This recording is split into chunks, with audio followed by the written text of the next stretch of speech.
মাদ্রাসা শিক্ষক আমানুল্লাহ মাহমুদী সাগরের বিরুদ্ধে ১১ বছর বয়সী এক শিশুকে ধর্ষণ এবং অন্তঃসত্ত্বার অভিযোগ উঠলে দেশ জুড়ে তা আলোচিত হয়।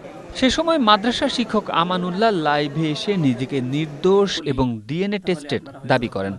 নেত্রকোনার মদনে সংঘটিত ওই ঘটনার পর পুলিশের অপরাধ তদন্ত বিভাগ সিআইডির করা ডিএনএ পরীক্ষার প্রতিবেদনে উঠে এসেছে চাঞ্চল্যকর তথ্য। কারণ ডিএনএ টেস্টে ১১ বছর বয়সী শিশুটিকে ধর্ষণের ঘটনায় জন্ম নেওয়া নবজাতকের বাবা হিসেবে আসামি মাদ্রাসা শিক্ষক আমানুল্লাহ মাহমুদী সাগরকেই শনাক্ত করা হয়েছে।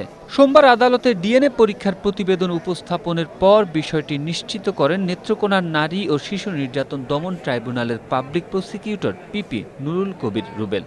বসুন্ধরা কিংবা জলসিঁড়িতে অ্যাপার্টমেন্ট কিনুন ভাইয়া হাউজিং থেকে।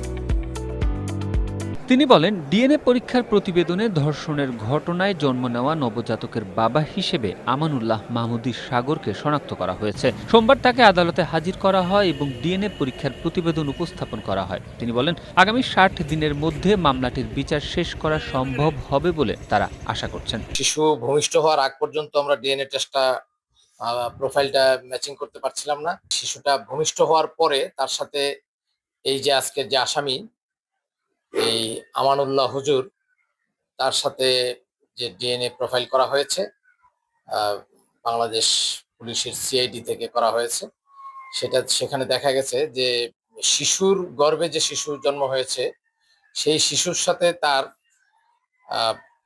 100% মিলে গিয়েছে। এদিকে মামলার নথি ও সংশ্লিষ্ট ব্যক্তিদের সঙ্গে কথা বলে জানা গেছে, প্রায় ৪ বছর আগে আমানুল্লাহ মাহমুদী সাগর একটি মহিলা কওমি মাদ্রাসা প্রতিষ্ঠা করেন। শিশুটির বাবা মায়ের বিচ্ছেদের পর সে নানার বাড়িতে থেকে ওই মাদ্রাসায় পড়াশোনা করত। তার মা জীবিকার প্রয়োজনে সিলেটে গৃহ পরিচারিকার কাজ করতেন।